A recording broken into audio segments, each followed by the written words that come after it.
What's up, guys? I've been having this request a lot for videos, and it's what exercises do I do in the gym that are for jiu-jitsu? So disclaimer first, if you're interested in how to build muscles then that are big or strong or whatever, your goal should be to go watch like bodybuilding or powerlifting or strongman, whatever it is for the type of working out you're going to do.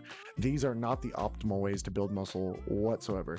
These are only things that I have personally tested that I feel I have adapted my regular workout schedule to, where I'll just add in these exercises or this style of workout that I'm going to show you. I have two different things. So either exercises or a style of workout. Neither of them are scientifically tested. Both of them are totally and 100% my opinion, but I feel like they've helped me with my jiu-jitsu, at least when I'm at jiu-jitsu. Even if it's just a mental thing, they've helped me. So starting off, here I have some shitty footage of me in my apartment gym, and here we go. The first one is these lateral shoulder raises. Rather than doing regular lateral shoulder raises, by the way, my shoulders are off because I have an AC joint separation, I'm going to pull my elbow up really hard and then do the lateral shoulder raises very violently. The reason for this is if I want to wrestle up from positions like half guard or bottom side control, I don't want to try to use a straight stiff arm like this. See, it even hurts my shoulders right here in the video because of my AC joint. I don't want to try to have more straight arms like that. These are 20 pounds, by the way. They're not fives. I don't want to use straight arms. I want to try to bend my elbows like this and then try to flare. This uses a lot more of your traps, your upper back, and they're 100% cheater reps if you were looking to do these from like a regular gym perspective. So the bent elbow lateral raises intentionally trying to use a bunch more muscles to cheat the reps when doing this.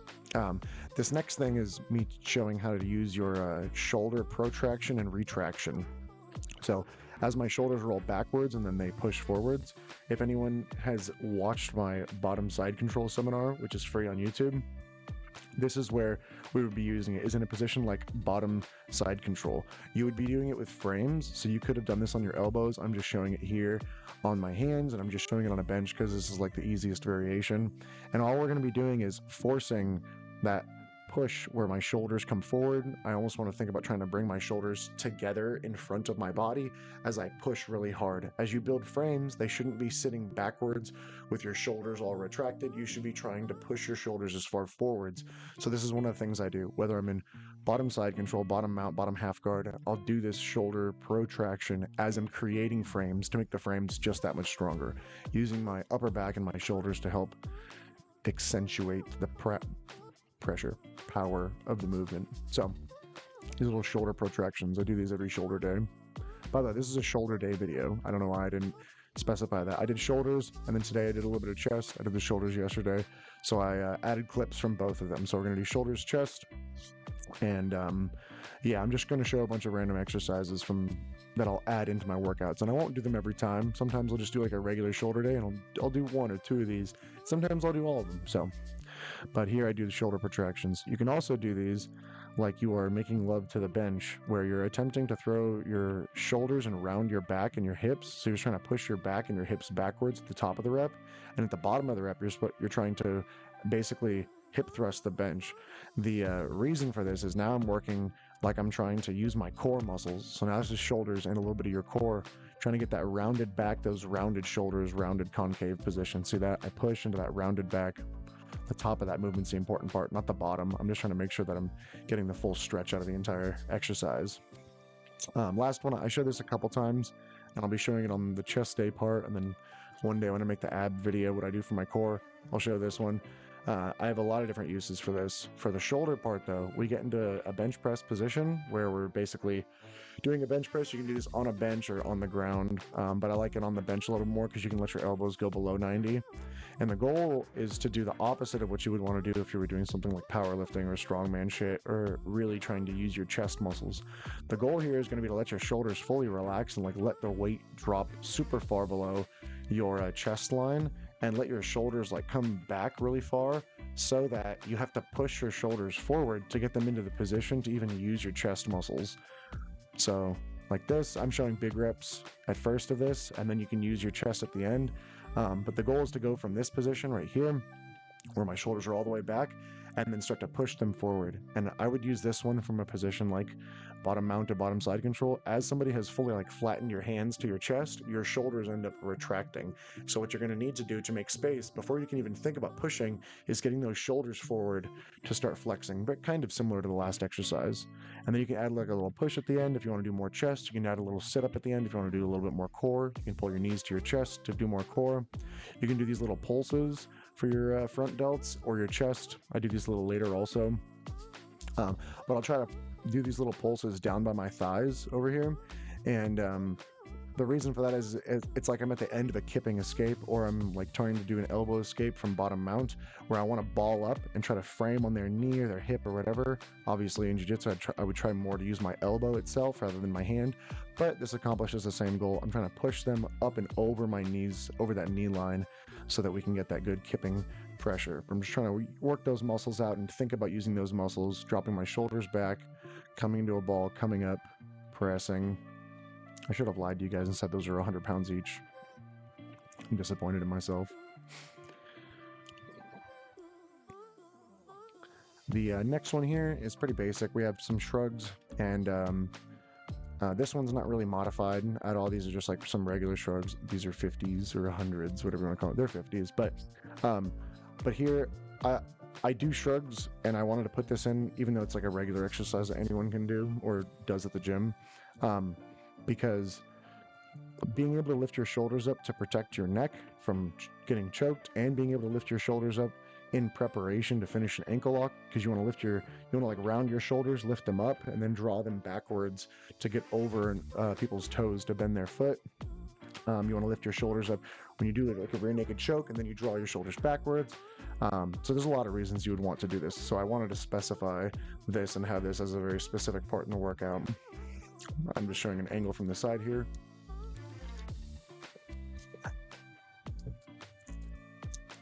And now, this is one that I don't really see anyone else do, and that's I do bent over shrugs. And honestly, I should have put my chest on like a bench or something and like tilted myself at like exactly 90 degrees, like parallel from the ground. But this works too. It's kind of at an angle.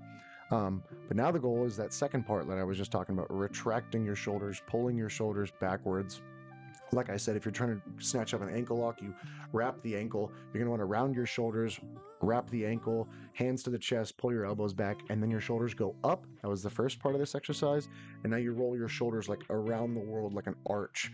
And this would be the second part, pulling them backwards. Very, very, very important movement in jiu-jitsu. You should do it when you're finishing rear naked chokes, finishing ankle locks.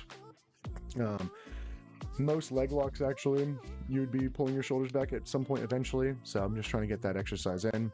At the end of the video, I'll show an actual workout like style that I've tried to do that I think has helped me through my jiu-jitsu. But honestly, for these ones, if you just wanted to add them into your regular stuff, there's no secret formula to it. As long as you're thinking of the mind-muscle connection and how you would be using those muscles in jiu-jitsu, it's fine. You can stick with the 3x12, like 3 sets of 12 reps. Pretty traditional. Sometimes I'll go more, sometimes I'll go less, sometimes I'll go super, super heavy, sometimes I'll go super light and do a bunch of reps. It all just depends on how I'm feeling. But you can add any of these exercises into any regular workout routine and just think of it like your jiu-jitsu exercise for the day. These are the super high pinky up ones. I would do the regular lateral raises, and then I'll do these where I basically try to stop at 90 with really lightweight and try to think about touching my hands like together above my head as I lift from here.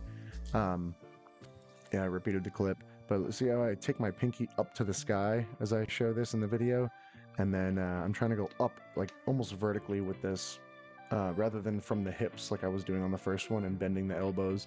The focus here isn't the elbows, the focus here is really on that pinky going into the sky. Same thing, I would use this to help wrestle from bottom half guard. All right, this one you don't need to do unless you train in the gi and you enjoy judo. And I don't even train. I mean, I do judo for jiu-jitsu, but I'm not like a judo black belt or anything. But I do this all the time because I'm a freaky spaz, and I will do one-handed little footwork here.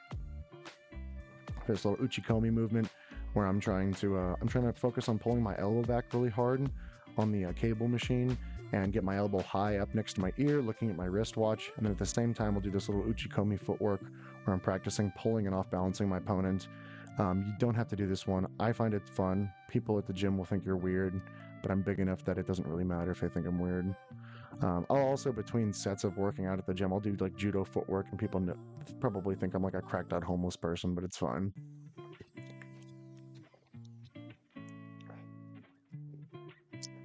Front hand, I'll punch upwards into the sky, acting like I'm punching up on that near side lapel with my strong hand, and the back hand, it's like that's my pulling, my super off balancing one. And then at the end of this, I would twist and finish the throw for whatever throw it would be. But like I said, you don't have to add this one. If you're a nogi only person, this one really won't help you. There's no time you would do a movement like that in nogi, at least with the pull. You might do that footwork, but you wouldn't do the pull. All right, so this is for chest. If you see here, I'm going to show a couple chest exercises before I show this style of workout. If you see here, I have that little mini bar. You could use a big bar or a small one. You could use the ropes too, but on a cable, I'm going to try to bring my hands as close together as possible, like touching my thumbs to each other, so not wide. I'm going to try to bring them really, really close to make sure that this actually works out my chest here. You're going to get back activation here for sure, but the goal is to do pullovers. And you can do them flat on a bench where you take a dumbbell pullover, but I prefer to do them on cables, and I'll show why in a sec. You can do a regular where there's no movement like this, where my back stays relatively straight and I'm really trying to focus on pinching the titties together and flex the chest. Or you can do them like this, like I'm about to do, where you have it straight out in front of you and it's almost like you're standing up and hip thrusting. This is super, super good at helping you finish single legs. I've found, like, rather than pulling someone's knee like up into your sternum, this movement feels a lot more natural for finishing single legs, as you pull your hands like directly between your legs to help pull that leg up. This is a thing that I'll do with cables when I do chest day, and that is, as you can see, I'm trying to take my thumb down between my legs, and I'm really trying to flex my pec right here. So as I grab one of the cables, instead of going across the body, which is great for regular working out, but for this, the movement would be, I'm defending a head and arm choke where my arm is over my head like this, and instead of pulling down using my lat, I would turn away very violently and punch my thumb between my legs. So this is the how I'm trying to use that muscle group. So I just take the cable with an open palm, because that's what I would do when I'm live in jiu-jitsu, and then we go thumb down, basically between the legs, rather than focusing on like the perfect stretch and the perfect flexion in front of the body. I'm trying to go down between the legs with my thumb pointing downwards. I start with the thumb up and then it twists going downwards. I like to keep my other hand on my pec just to try to get that mind muscle connection feeling going on the inside of the pec. I really want that whole pec to burst out, but I'm not on steroids, so it doesn't. Here you can see my shitty AC joint that's separated up there on my shoulders. I do these reps, but I'm just doing it on the other side now. Again, I'm trying to twist as my thumb goes down between my legs, trying to touch/hold my pec so I can feel the activation as much as I can. Because when I do that exercise live, or that escape live from the head and arm choke, I really want to make sure that it's my chest muscles being activated, not my back and shoulders. Here, like I said, I do this exercise when I'm trying to work out shoulders, and I do this one also when I'm trying to do chest and abs, but there's all little different variations every single time. The shoulder part, like this first part, I can do this to just warm my shoulders up, getting ready to be strong in the position. And then for more of the chest, I would want to kind of like lock my elbows at like 90 degrees like this, and then I can start pressing from here, or I can sit up and do a crunch and press from here, which ends up being like pec. I can twist the dumbbells in my hand, again trying to emulate that like kipping press with all the muscle groups being activated here: my back, my abs, my legs, my chest, my shoulders. Trying to do all that stuff rather than just bench press people off. It's not that simple. You got to use your entire body, and you can do this as more of a sit-up like this, or you could do it as more of a shoulder workout or a chest, or in all three, whatever you want to do for this. But yesterday I did a little shoulders, today I did a little chest. I recorded both, and now here we are showing all of it to you guys. I really like doing these decline presses.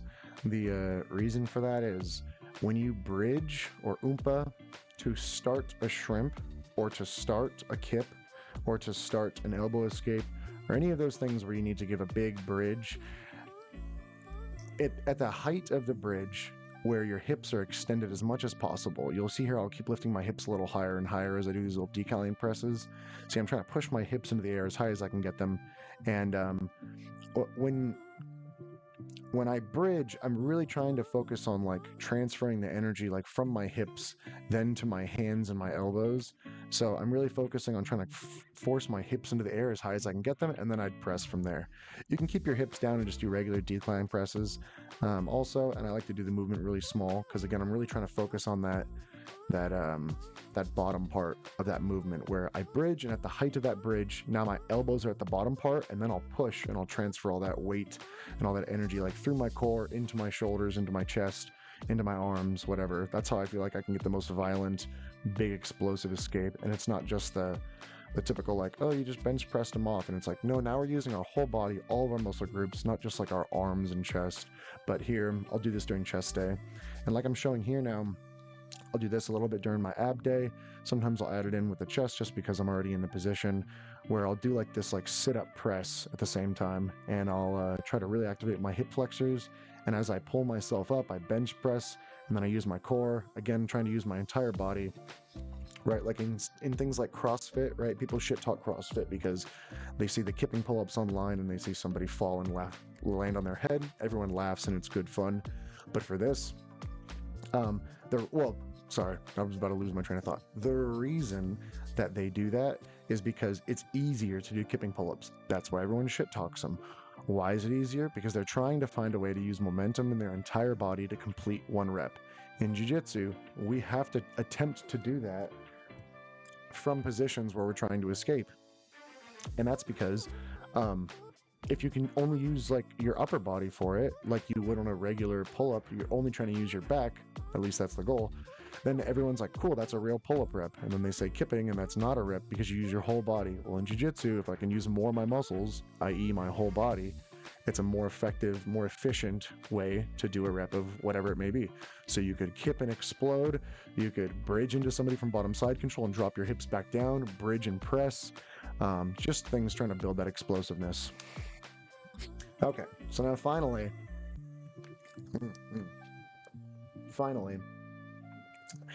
so those are a bunch of exercises, right?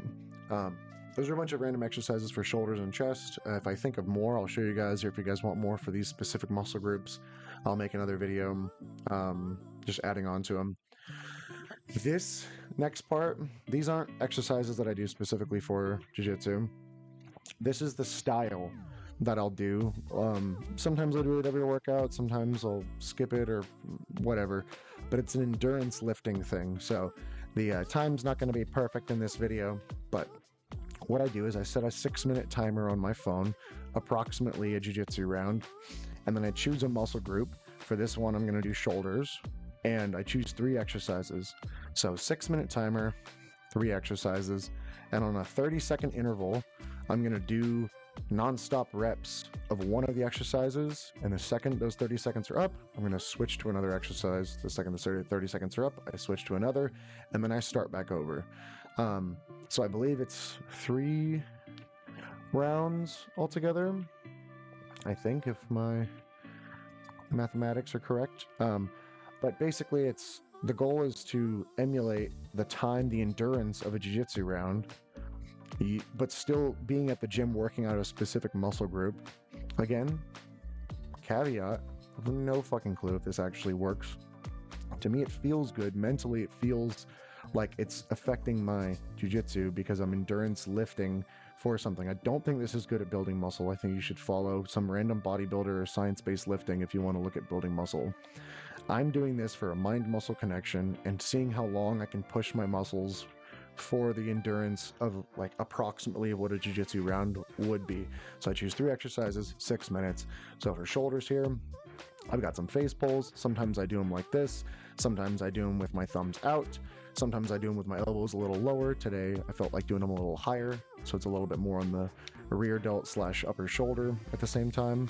And I have a timer on my phone, but because I was recording on my phone, it was a very small timer. So I think I was going for like 30 reps or something each. And the key is if you get tired, you don't just quit. The goal is to put the weight down literally like drop the weight. So right now I think there's like 80 on that, and the goal would be to drop the weight down. So I chose face pulls. I chose these little like palm up front shoulder raises, just because my AC joint hurts and I like the palm up ones. Your chest gets activated a little bit, so my chest can kind of help out with my shoulder injury here. But again, I'm not exactly looking for perfect reps. If I sacrifice too much form, you should go down in weight. That's why it's easy to start with lower dumbbells, or it's really good if you can do these on a cable machine because you can just pop the weight over real quickly. Again, this is 6 minutes, 30 seconds per thing. And then the last thing I'm doing here is attempting to do some like bent over rear delt raises here, rear delt rows. So those are my 3 exercises. And this is just an example. None of these 3 I do specifically for jiu-jitsu. All of these I do because they feel good, I have good muscle activation for them, and I'm doing shoulders on this day. So I chose 3 randoms, which ended up being for the front delt, the front raises, for the rear delt, more of those like high face pulls for the rear delt and the top of the shoulder, and then super rear delt for this style. Sometimes I'll do 2 of these in a day. Like I'll do one 6-minute shoulder workout, and then I'll do another 6-minute shoulder workout. Just choosing 3 exercises. It's also good for time. Like if you don't have a lot of time to work out throughout the day, like I'll get to the gym and I'll warm up with a couple of these jiu-jitsu exercises, and then I'll choose 3. See here, I was sacrificing a little bit of form and I had to drop weight. That's what I was talking about. But yeah, if you're on a time constraint, sometimes I'll show up to the gym and then I'll choose 2 of these 6-minute workouts, and then I'll do like a minute rest between the 2 6-minute, and then I worked out for 13 minutes, and then I'll leave, and I feel like I'm dead tired because I just endurance trained like crazy. By the way, this is what the rest of the video is going to be, guys, so if you want to hear me yap, you can stay tuned, but otherwise, like, this was it, right? 6 minutes, 3 exercises, 30 seconds each, and you just cycle, I believe, 3 times through the whole thing, and you're done. That was a good example right there. I got really tired. I just dropped the weight, shook my shoulders out, and I just tried to keep going. The goal is to try to keep that endurance level up for as long as you can. We're trying to emulate those 6-minute rounds here. If I have to drop the weight, the goal is to drop it and immediately pick up either a lighter weight and keep going, or quickly shake out my muscles and then get right back to it. I'm trying not to sacrifice too much form here, trying to stay kind of consistent where my elbows are either parallel or a little behind parallel to the body, to make sure that I'm using more of my rear delts and not my back muscles, which I want to do here because I have bad shoulder. But we're trying to keep going here. I would even say I'm taking a little long between these sets, the exercises, I should say, not the sets. Taking a little long, using a little bit more of a knee bend in this, kind of trying to cheat these reps. Right here, I'm trying to stretch out a little bit so I can keep going rather than having to drop the weight. But yeah, no clue if this actually works or not. It feels great to me. It's time saving, whatever. And then I'm not lifting heavy. I feel like heavy lifting is like, if you can lift heavy, especially if you're on like steroids or test or whatever, if you can lift heavy and keep going, by all means, like, you do you. But I feel like when I was lifting heavy and doing jiu-jitsu, I felt like I was getting injured a little bit more, like my back would get hurt. Am I being lazy, or am I done? I was being lazy. But yeah, I felt like if I ever lifted heavy, my risk of injury would go up. Like I did like a bunch of deadlifts one day, and then I was doing a bunch of inverting at jiu-jitsu, and I think I hurt my lower back for a little while. So I think these endurance workouts are they're good because like it feels like it doesn't like break down my muscles, but I also feel like I have a good pump in the muscle groups. Yeah. You can also I've done these where I'll do a 6-minute workout, 3 exercises, and all 3 exercises are jiu-jitsu exercises, right? That's the end. I'll do it where all 3 are jiu-jitsu exercises. So like if we were going back here in the video, right, I could do these. I've done this before where I do these little extensions on those protractions on the shoulders, and then you could do shrugs, and then you could do some type of, like, maybe not the judo one, the lateral raises. So all you need is some weights for the shrugs, some weights for the lateral raises, and then either a bench, you can do them on the ground, you can do them on your elbows, whatever. And all 3 of those exercises I do for jiu-jitsu specifically. Or sometimes I'll do like 2 regular exercises and then I'll throw a jiu-jitsu one in there in my 6-minute workout. But yeah, I don't think any of this is like an end-all be-all. I don't think any of this is like a golden,